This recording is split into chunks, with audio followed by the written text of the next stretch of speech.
Patty Block is the founder and president of the Block Group. They're an organization helping women experts grow value and build exit-ready businesses. She is the author of Your Hidden Advantage. Welcome to the show, Patty.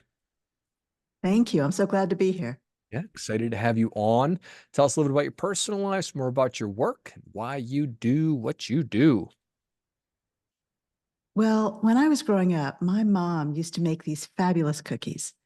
The whole house smelled good. It was warm. The cookies were gooey. And all my life, I watched my mom eat the broken cookies.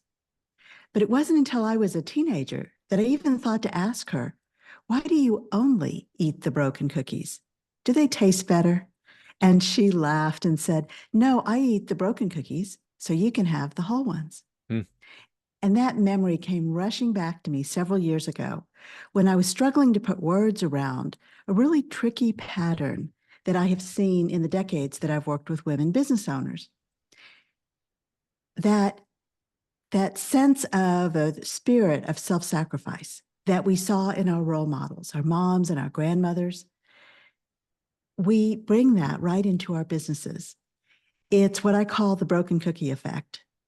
And it's when everyone around us, our staff, our families, our clients, everybody gets the whole cookie and we live on crumbs. And nowhere do I see that more acutely than when women exit their businesses.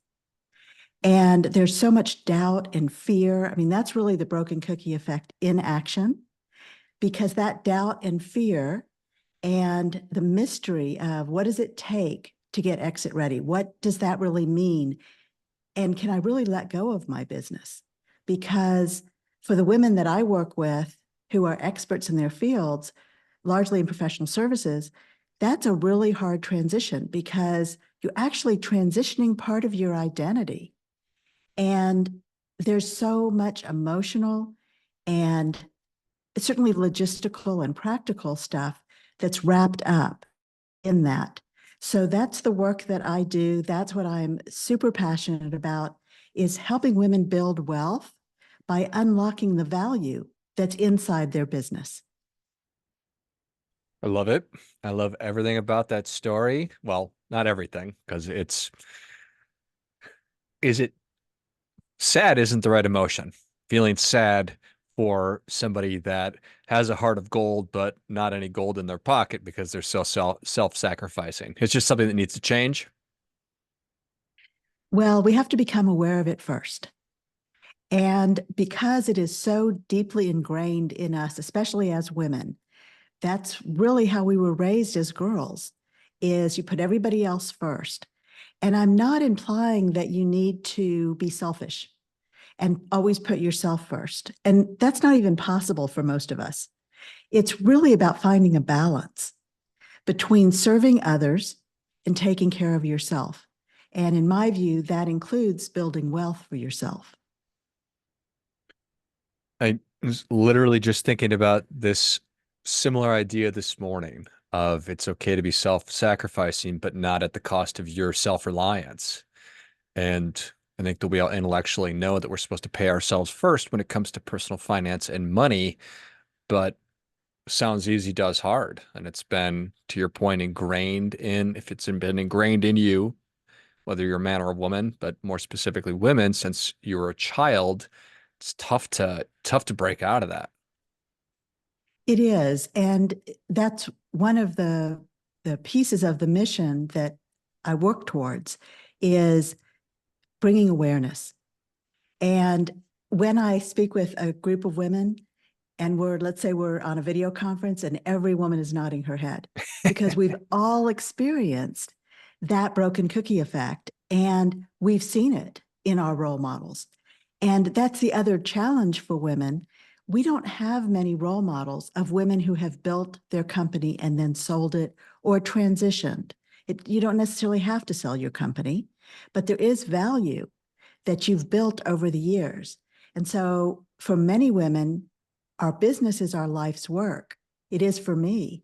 And so it's really a shame to have to close the doors. And I've actually experienced that because in a former life, I was a political consultant and a lobbyist. And All of a sudden, I'm 35 years old. I have 3 little kids at home, a thriving business, and a surprise divorce. And realized very quickly that, especially because the lobbying required a lot of travel, I needed to close my business. I had no clue that I could sell it. I had built it over 8 years. But I didn't know. I didn't know that I could sell it. I didn't have the first clue what to do or who to talk to. And so I ended up closing the doors. And to me, that's a crime that should not happen to other women. And again, it's part of why I've made that my mission, because I've experienced that. And now, since 2006, I have helped other women go through that transition, avoid the pitfalls, because there are many, especially for women. And sometimes, especially because the exit planning world and the selling your business world are very male dominated. And it's unfortunate that often women get taken advantage of, and they sell their companies for a lot less than they should or could get. And they're not aware of all of those things that can cause problems for them, either in the moment or down the line. So again, I'm an advocate for women from the standpoint of, I don't want anyone to be damaged emotionally, financially, or to adversely affect your staff. And that is usually the number one thing that women tell me they care most about, even above the dollar amount. If they sell their company, they're much more focused on taking care of their staff, which again is part of the broken cookie effect. Right. So it's very circular, and no pun intended. And the idea is, I want to raise awareness. I want to guide women so that they really can build wealth without being damaged in the process. So you have the very common experience of laying out the broken cookie effect. Everybody on the call is like, yeah, totally get it. It makes sense to me. Is that usually enough to pique their interest, to engage in this process of, here are the common pitfalls, or how does that usually manifest or work out? Well, it's a great question. It does raise curiosity, and that's beneficial. And as a thought leader, I'm raising the visibility of this issue. So all of that is great, but I think what you're heading towards is how hard it is to change our behavior Yeah. and to change the way we think. And because it's so deeply ingrained. And you're right, it is very difficult. And so when people ask me, what is the first step to start that transition journey? It is about the way you think and what you believe, good and bad. It's what you think that's limiting you, and it's what you believe that is part of your value set. And the first thing that I do when I'm working with a woman business owner is start developing their roadmap.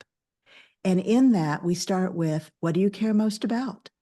What do you want your life to look like before, during, and after this transition, financially as well as logistically? And all of the elements that they may not be thinking about because they don't have a crystal ball and they don't know what it looks like down the line. And through my experience and expertise, I've seen so many different scenarios and experienced all of the challenges. So mindset is definitely the first piece of it. And it doesn't mean you have to change what you believe. It means taking things that are limiting you, and you may not even realize you believe a certain thing that's keeping you stuck. So we start with that. And then I do an analysis inside their business of their current business assets. Because one of the misunderstandings is, if you get to a certain level of revenue, maybe then you're ready to sell your company. And that's really not the measurement to use. And every business owner knows revenue comes and goes. Revenue can be up one month and down the next.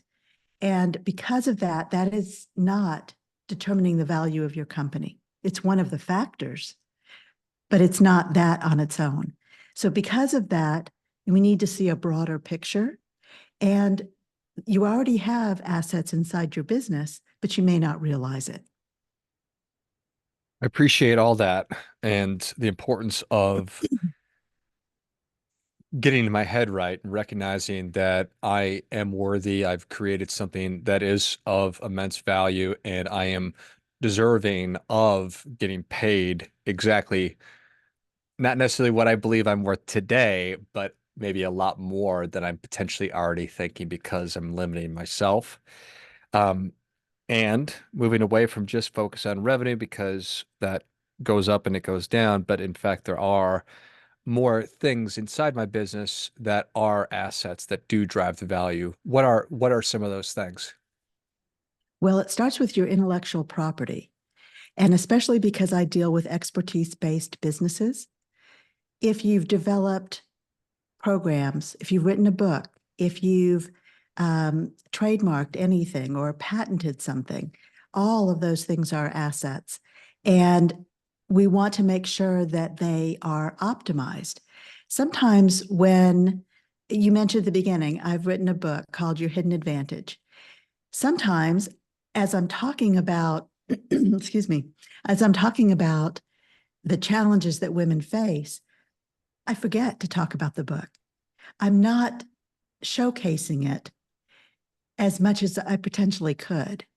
And so those bringing that to the owner's awareness of how you can optimize the assets you already have, and then how you can build other assets. Certainly, if you have physical assets, like if your company owns the office space, if you own a car, any vehicles, those are certainly assets. A buyer won't care about your computer equipment because now it's almost become disposable. But real assets and intangible assets are very valuable, and we want to intentionally build those. That makes a lot of sense. All right. So being intentional about it, understanding awareness, realizing that it's possible, having a deeper appreciation and understanding for the assets and the value of your business. You go through that accounting, for lack of a better term. What are some of the other pitfalls that are common for women? One of them that I hear frequently is a lot of women think they don't have anything to sell. So we start with that foundational belief that no one's going to value what I've built. And again, that is where you get really stuck. So that's part of the benefit of the analysis because I can show you exactly where the value is inside your business and what you can build upon, right? So that's one of the first things that is a problem. But the other thing is that that fear of letting go, understanding that this transition, excuse me, this transition is life-changing. And trying to do it on your own without somebody who's experienced and guiding you is really challenging. So that sense of I'm very alone, I don't know who to talk to, I don't know what advice to accept, that is really tricky. And not knowing who to trust, all of that keeps us very stuck. As you get further along in the process, one of the big pitfalls is, again, in this male-dominated industry, women think differently. We think differently, we operate differently. We tend to value certain things differently than men do. And so because of that, when you're dealing only with male advisors, they may not recognize that. And often there's a cookie cutter approach, pun intended. And there's a cookie cutter approach to your exit strategy, to your succession planning, to the transaction itself, to all of those pieces. And I don't believe that. There's no cookie cutter answer for how you should or could exit your business. And we're all going to exit one day. whether it's voluntary or not. So if you plan ahead and future-proof your business so that you're building value every step of the way, then you have so many more choices.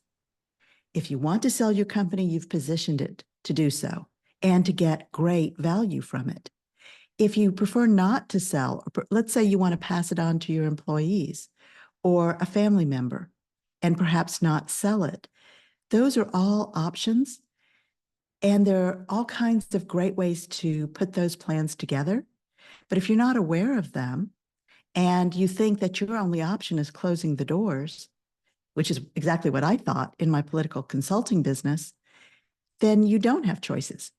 And you just do what you think you're supposed to do. And meanwhile, you're missing out on all of those opportunities. And for a lot of men, they talk about, they think about, they are active in planning ahead. And for a lot of women, we're not. We're juggling a lot of things and we're very focused on the here and now. And that's part of the awareness that I want to raise. That makes sense. And I love all the puns, so thank you for that. Um, I don't know what the percentages are. I imagine for the general market, men and women, all different kinds of people that actually start and grow a business that's saleable or sellable, it's got to be pretty small. And then the percentage of women that start a business is going to be probably even smaller just because women have, I don't believe, have been starting businesses for quite as long as men have. So there's a lot that goes into that. So the idea that it would be cookie cutter is just sounds silly to me because you're so unique and rare in the fact that you are able to accomplish this wonderful thing. So why wouldn't we tailor and put together the process that's going to be specifically for you? Exactly. And that is exactly the approach I take. Every owner is singular, and that requires a customized approach. And every person cares about different things. Hmm. So, yes, it really cannot be cookie cutter. The transaction piece may not be that complex, but everything leading up to that transaction, it certainly is. And actually, I can give you some of the statistics of the small businesses in the United States. Only 30% successfully sell their company when they're ready to sell. And of that 30%, I think it's like 2% are women-owned businesses. So it is a tiny percentage. And what that means is 70% of business owners are left with no viable option when they're ready to leave their business. And sometimes it's not voluntary. Sometimes they have a health issue or a family member does. And why should your life's work end with a tragedy and end with things out of your control? There are so many things out of our control. Let's control what we can. And the future of your business is something you can control. Well said. Patty, thank you so much for coming on. Where can people learn more about you? How can they engage? And where can they get their copy of Your Hidden Advantage? Thank you so much. I'm so glad to be here. Your Hidden Advantage, you can find yourhiddenadvantage.com. And there are some bonuses there that are companion pieces to the book. So yourhiddenadvantage.com. If you'd like to see how ready you are for an exit, you can check out my Exit Readiness Index at she-exits.com.